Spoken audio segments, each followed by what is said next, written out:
وعلیکم ورحمۃ اللہ۔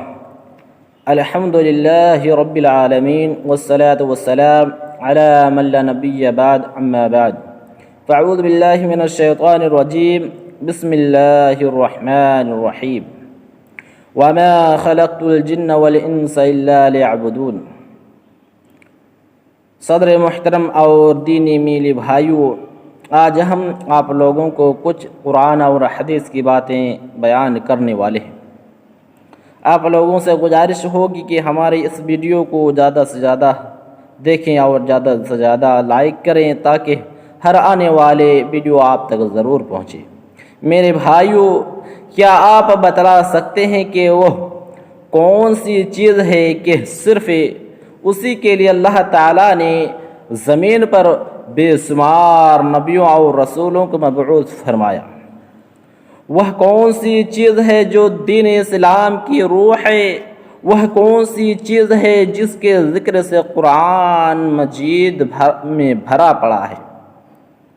وہ کون سی دولت ہے جس کو حاصل کرنے کے لیے حضرت سمیہ رضی شرمناک طریقے سے شہید ہونا گوارا کر لیا، لیکن اس سے ہاتھ نہیں دھویا؟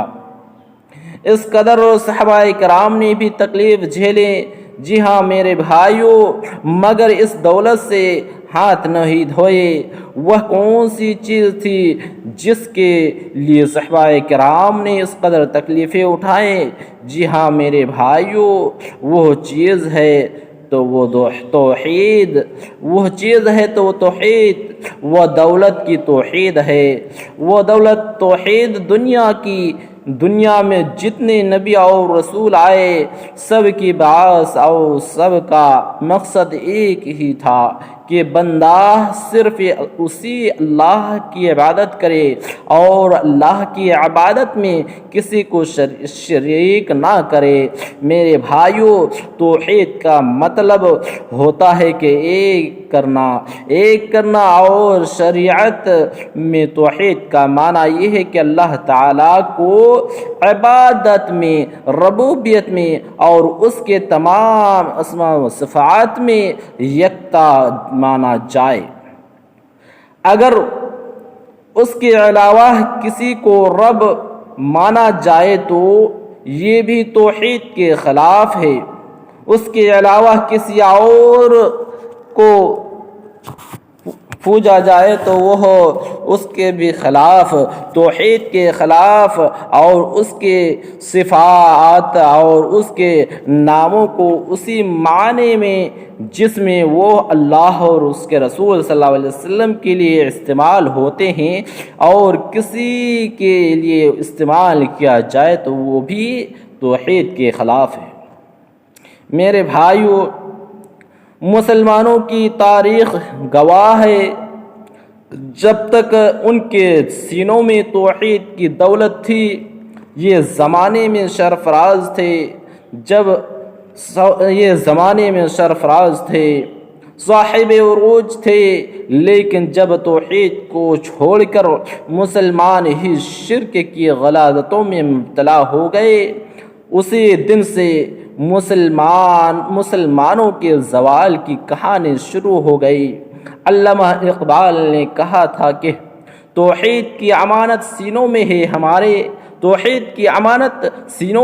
ہمارے، آسان نہیں مٹانا نام و نشاں ہمارا۔ مگر حقیقت یہ ہے کہ دھیرے دھیرے مسلمان اس دولت سے ہاتھ دھوتے چلے جا رہے ہیں۔ وہ مذہب اسلام جس نے عقیدہ توحید پر اس قدر زور دیا تھا کہ شرک کی طرف جانے والا ایک معمولی سا کلمہ بھی زبان سے نکلنا جائز قرار ایک معمولی سا کلمہ بھی زبان سے نکلنا جائز قرار نہیں دیا۔ اسی مذہب کے ماننے والے آج جگہ جگہ اپنی توحید کو مٹا کر شرک و بدعت کے عمیق گڈھے میں دھستے چلے جا رہے ہیں۔ محترم حاضرین، اللہ تعالیٰ نے انسان کو پیدا ہی اسی لیے کیا تھا کہ انسان صرف اور صرف اس رب العالمین کے آگے سر جھکائے، کسی کے آگے نہیں، کیونکہ اللہ رب العالمین ارشاد فرماتا ہے وَمَا خَلَقْتُ الْجِنَّ وَالْإِنسَ إِلَّا لِيَعْبُدُونَ۔ اللہ رب العالمین کہتا ہے میں نے جناتوں اور انسانوں کو صرف اپنی عبادت کے لیے پیدا کیا، کسی عبادت کے لیے نہیں۔ اس انسان سے بڑا ظالم کون ہوگا جو اپنی تخلیقی کے مقصد کو نہ پہچانے اور اللہ کی عبادت میں غیروں کو شریک کرے۔ میرے بھائیوں، اس توحید کے عقیدے کی حفاظت کیجیے۔ نماز میں ہر مسلمان اپنے رب کے سامنے یہ اقرار کرتا ہے ایاک نعبد و ایاک نستعین، اے اللہ ہم تیری ہی عبادت کرتے ہیں اور تجھ سے ہی مدد چاہتے ہیں۔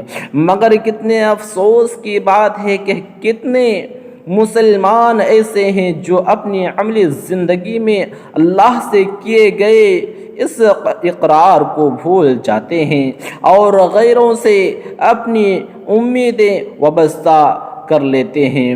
میرے بھائیوں، آئیے آج سے ہم عہد کریں کہ اپنی اس عمیق دولت عقیدہ توحید کی حفاظت کریں گے۔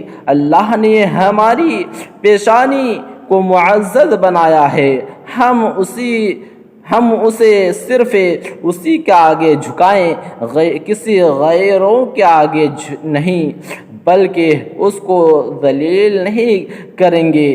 شاعر مشرق کے اس شاعر کے ساتھ میں اپنی بات کو ختم کرتا ہوں۔ توحید تو یہ ہے کہ خدا حشر میں کہہ دے، توحید تو یہ ہے کہ خدا حشر میں کہہ دے یہ بندہ دونوں عالم سے خفا میرے لیے ہے، یہ بندہ دونوں عالم سے خفا میرے لیے ہے۔